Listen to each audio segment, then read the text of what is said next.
You're tuned in to the Dr. Kinney Show, and I'm your host, Dr. Erin Kinney, a naturopathic doctor and speaker dedicated to unraveling the mysteries of your body and guiding you back into balance. Let's get started. Hey, real quick, guys, before we start the episode, I want to share something that I'm really excited about. I know how hard it can be when your hormones feel out of balance, low energy, mood swings, and not feeling like yourself, which is why I created the supplement line Optimal Harmony. With natural science-backed ingredients, it's designed to support your hormones, stabilize your mood, and help you reclaim your energy and confidence, because when your hormones are balanced, everything feels easier. You deserve to feel amazing every day, so let Optimal Harmony line of supplements help you get there. Hey everyone, welcome back to another episode of the Dr. Kinney Show. This week, it's me, and I last night was having dinner with my family, and I was like, ooh, guys, I need a topic for the podcast tomorrow to do a solo episode. Does anyone have any ideas? And I'll give you a little snapshot of what our house looks like. We currently have a 13-year-old boy, a 12-year-old girl, an 11-year-old girl, a 9-year-old girl, and an 8-year-old boy. And they were all like, you should do an episode on tweens and teens and their hormones. And I was like, oh, that sounds actually like a great episode. I think we'll dive into that. So today we're going to be talking about what happens. And if you're listening and you have tweenagers or teenagers, this is going to be for you. Or if you've got 7, 8, 9-year-olds and you want to know what's coming, we're going to tell you what's coming. So anyways, this is a time of extreme emotional volatility. I feel like in our house, there's always someone that's having a crying meltdown, someone that's angry. There's a lot of big feelings. And if you think about what's happening in a little person's body during this time, their hormone levels are surging. Their body is, let's talk with females first. In a young girl, their body is preparing to start getting a monthly cycle. And what has to happen is there's a couple hormones in the brain, FSH and LH, which are going to trigger the body to release ovulation. So the body kind of starts playing around with producing those, and you'll start to see some days they'll have elevated estrogen and progesterone, and some days they won't. So there's going to be a lot of turmoil. They're going to feel really big emotions, and maybe those emotions are warranted, but maybe it's just because they have a lot of hormones going on, right? A lot of changing hormones. It was funny. I was asking the kids last night, I'm like, well, tell me what it's like what does it feel like to be an 11-year-old girl? And they were like, well, you just never really know how you're going to feel when you wake up in the morning. And my older daughter, the one who's 12, was like, some days I wake up and I feel great and I have a great day. And other days I'm just so angry and I don't know why. And and it was really kind of cool that she shared that with me. And she's like, I just don't understand. And this is a young girl who's been through a lot of therapy and is usually pretty able to identify how she's feeling and why she's feeling. And she's like, but I don't like how I feel because I can't figure out why I'm angry. So just to set the stage, that it's perfectly normal for there to be emotional turmoil. So, and we also see some dynamics in between the kids, sometimes they're fighting, they're whatever. And that's normal. But it was interesting. We were on spring break a few weeks ago, and we were driving, and we had been talking about, the kids were fighting and about who knows what. And, a tool that I've used in relationships before is something called the love languages tool. And if you're familiar with that, you know that there's 5 different love languages. There's physical touch, words of affirmation, quality time, acts of service, and gifts. And it was interesting. We were seeing a couple of the kids were fighting, and they weren't able to see each other's point of view, and one was hitting the other and one was saying negative things. And I was like, it might be kind of cool to find out what all the kids' love languages were. And it was a really fun thing. There's a quiz you can take online, and it asks a bunch of questions, and I had to kind of help the kids do this. But we learned that the youngest boy is a total physical touch, and which made so much sense because he loves to he loves hugs, and he loves to give us hugs, and he always feels better when you snuggle him. It doesn't really matter if you tell him nice things about how he looks. He doesn't really care about getting gifts. He just wants a hug, right? And then my youngest daughter, so the one just older, she is a total words of affirmation kid. That's what she tested. That was what her test came back. She loves to be told she's doing a good job. She loves to be told that she's, she looks great. But on the flip side, if one of her siblings says something mean to her, it completely sets her off. And the reason I'm bringing this up is when you have a lot of emotional volatility, if a child feels safe and loved and cared for, it's going to help the part of their brain that keeps them in the rest and digest state stay active. I've learned this from working with my kids' therapist, that in kids, we have this great word that she uses when a kid she calls it being in their downstairs brain. That's when they're in that basal fight flight, amygdala brain. And it's it's not a good brain. And whatever you say to the kid when they're in that brain, they're going to come at you. They're going to fight you. They're not going to listen to you. And so, but conversely, when they're in their upstairs brain, that's when they're able to rationalize. That's when their brain is being ruled by like their frontal lobe, and they're able to have a conversation. They're able to understand. They're able to listen. So if a child is feeling unloved, or let's say for this daughter of mine who, if someone is mean to her and someone says, I didn't like your singing, or I don't like how you look, or something that is the opposite of an affirming, language for her, it immediately shuts her down. She goes into her downstairs brain and she's going to go into fight mode. And so it was kind of cool to learn that about her and her siblings have been doing this with her. If they have been upset by something she's done, instead of being like, Hannah, you're a terrible person, or whatever it is, they are now saying something. They're almost giving her like a compliment sandwich. They're saying something nice and they'll say, but what you did here upset me. And then they'll say something nice again. And she responds like a completely different human. So that's been really cool. Another one of our daughters hers was 100% quality time. And I started noticing with her, if she was not getting quality time either with one of her siblings or with one of us, she was going to her downstairs brain. She was yelling and angry and mood swings all over the place and really, really difficult to deal with. But now we're like, okay, in order to make sure that she goes into her upstairs brain and we can converse in a nice way and talk about how she's feeling and have a more healthy adult type relationship, all we need to do is make sure we spend quality one-on-one time with her. Now, that's not always the easiest thing to do, especially with 2 working parents and 5 children. However, it can sometimes be like, hey, I'm going to go to the grocery store. Do you want to come with me one-on-one? Or I need to go on a walk and walk the dog. Do you want to come with me? It doesn't have to be super long. It can be a 10-minute thing. And it's been amazing the last couple of weeks. We've been spending more quality time together, and she's been so great. I feel like she still has emotions, but she is more talking about them because she's coming at them from this like upstairs brain versus the downstairs brain. So again, I'm kind of giving you like this thought process of like, hey, if you're dealing with tweens or teenagers and they have all these big emotions, if they're coming from that fight, flight, or that like, again, downstairs brain, it's really hard for them to put words to it. It's really hard for them essentially to regulate themselves. And so it's going to be hard for them to interact with you as the parent.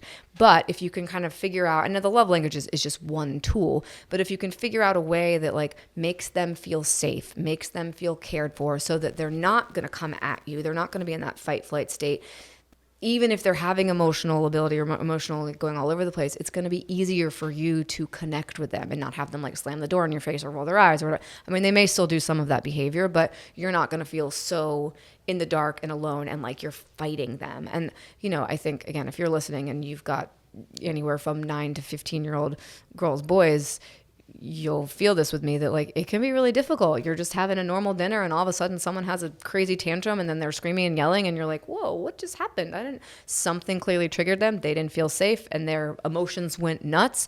And, now you're coming up against something and it can be tricky. I feel like the thing that I haven't quite figured out yet is when we're trying to get out the door for school or for an activity and they can't find their shoes or we don't know where their backpack is or whatever it is. And and you ask them something in a way that doesn't feel safe to them and they immediately go into that shutdown place. This can be tricky because sometimes you don't always have the time to make them feel safe and regulated. But what's been helpful in our family is we've talked about all of this. And when your kids are at this age, this doesn't work for toddlers, obviously, because they don't have the rational ability to understand what's going on. But we've used this analogy like, hey, if you're in your downstairs brain, it's going to be really hard for us to connect. And sometimes the answer is, let's say we don't make them feel safe and cared for and loved, and you have an interaction and they're clearly in a downstairs brain.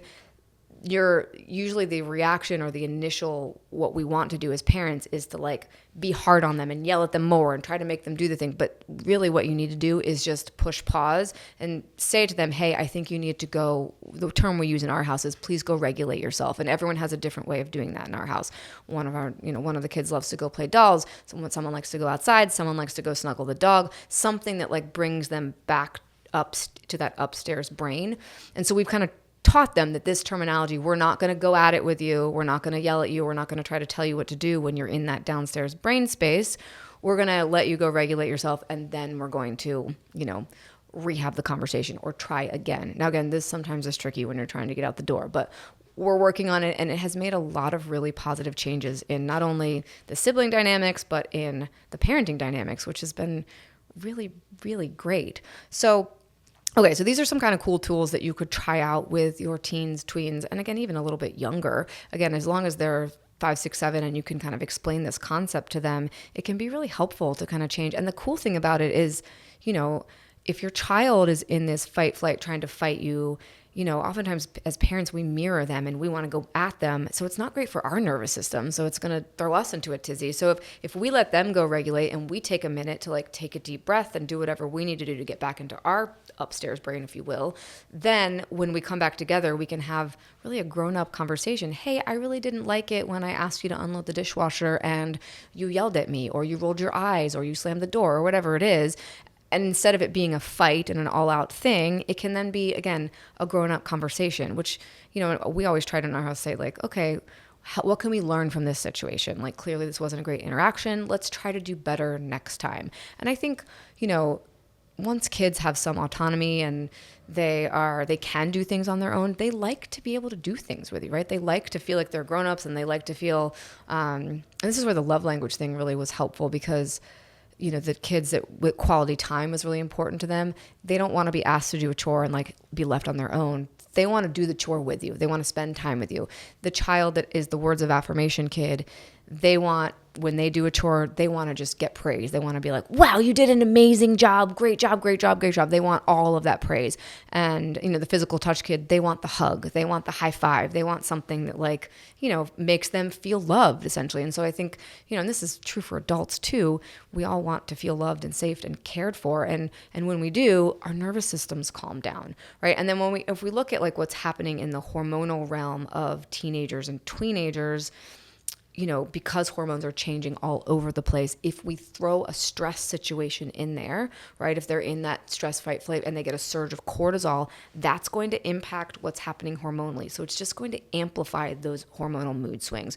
So the less, cortisol surges we can have for them, the more regulated they are going to feel.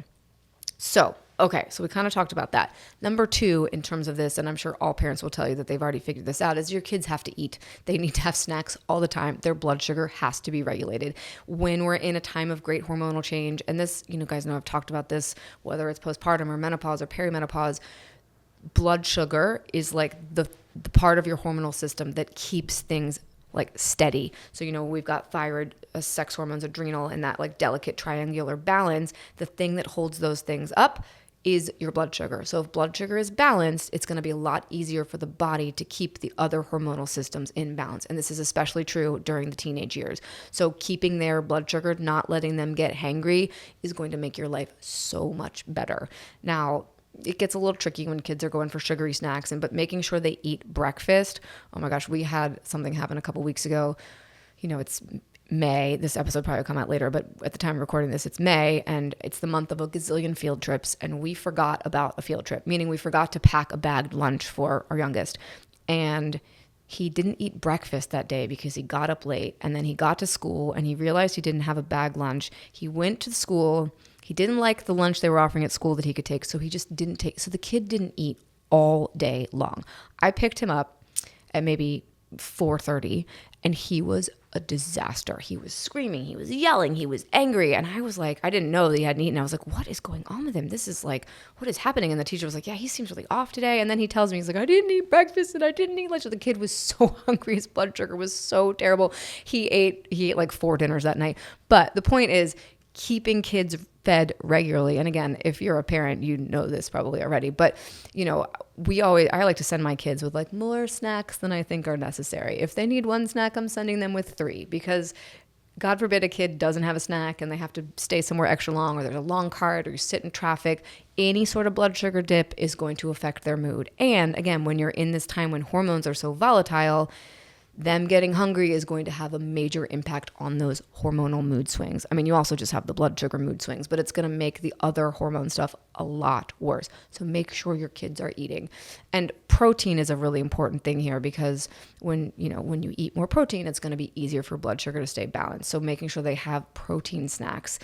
This can get tricky because, like I said, a lot of kids will go for junk food that is not super proteiny, but cheese sticks are really great, or we like different kinds of protein bars or kind bars, something with nuts, something where they're getting some protein and I think it's important to teach kids about this. Like we have conversations about this like, hey, you can't eat, carbs all day long. You're going to constantly be hungry and your blood sugar is going to be volatile. So, and this is again, something you can do with your kids. Hey, let's make sure that we have enough snacks. So especially if they play sports or they have long practices, making sure they're eating regular meals is going to help keep their hormones in a more balanced state, right? So we've got like keeping their fight flight system in a more balanced, regulated state, making sure they know how to regulate themselves. We have like the blood sugar balance.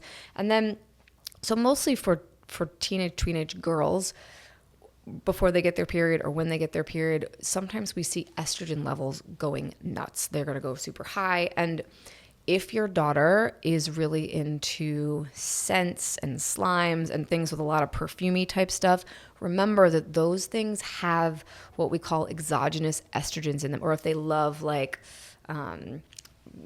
lotions and potions and they're putting all the things on their body and their face, good to have a conversation with them just to educate them and be like, hey, all these things that you put on your skin are actually going to have an impact on your hormones. And so, one of the resources I really like is the Environmental Working Group, ewg.org. You can go put in the brand, put in the thing, and it will give you a rating and it will tell you, hey, this has bad estrogens or this doesn't. And I really encourage, if you've got, young girls, even before teenagers, to start educating them about this, because the more stuff that they put on their body that contains these exogenous estrogens, it's going to have a major impact on how they go through puberty. Can increase acne, can increase mood swings, can sometimes make puberty come on too soon so they could get their periods earlier, can also cause weight gain in different places, fatigue, mood stuff, all the things. So, and if you suspect, like if your daughter is already getting acne or any sort of skin issue, this might be they're having too much estrogen and their body's not able to clear it. There are some supplements and some things you can use. I'm not going to mention this here because this is something you should talk to your provider about because everyone's body is a little bit different. But you can't, at that age, like starting at like 9 or 10, they can take supplements that can sometimes help the body clear out those exogenous estrogens or keep the estrogens more in balance. But that's a really big one. And this goes for women of all ages. The stuff we put on their body, it's basically like eating it. And so if it does contain a lot of exogenous estrogens, it's going to impact the hormonal function. And by that, I mean estrogen. It's also going to impact thyroid production. Too much estrogen of any kind, whether it's the body's own estrogen or exogenous estrogen, will actually cause the thyroid function to slow down. And we don't want this, especially in a growing girl. That can it really affects mood a lot in teenagers. Low thyroid, we can see it manifest as depression, anxiety, sometimes like metabolism changes. So you could see weight gain or weight loss. You can see all kinds of weird skin stuff. So again, it's a really big deal. And teenagehood is usually when kids love to start using a ton of products. So, and this also goes for boys, right? So if boys are using a lot of cologne or again, lotions, potions, all the things on their faces, boys don't tend to be as into this as teenage girls, but they can be, making sure you have that conversation with them as well. So let's actually talk about boys now. 10, 11, 12, 13 boys, their testosterone levels are starting to like go a little crazy, but it's going to be not just a straight up, it's going to be in a volatile type pattern. So you're going to see them be really, really angry, get really upset, have crazy mood swings, sometimes make decisions that are very questionable. And you're like, wow, my kid is really smart. Why did he just do that? Right.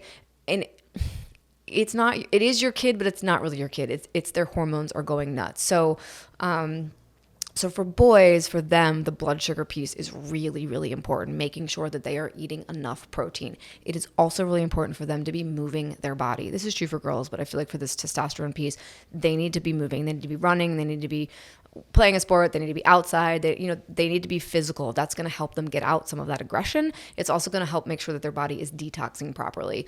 Another great tool for any kids is Epsom salt baths. We're like a huge fan of those in our family. They'll help all of these little bodies detox hormones to make sure that the body's clearing them.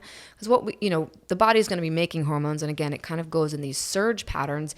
If it surges too high and the liver's not properly able to detox things, those levels will stay high. And when the hormones are high, your brain doesn't feel like your normal brain. So the Epsom salts are a really nice, gentle way to help the body detox and kind of clear some of those hormones out.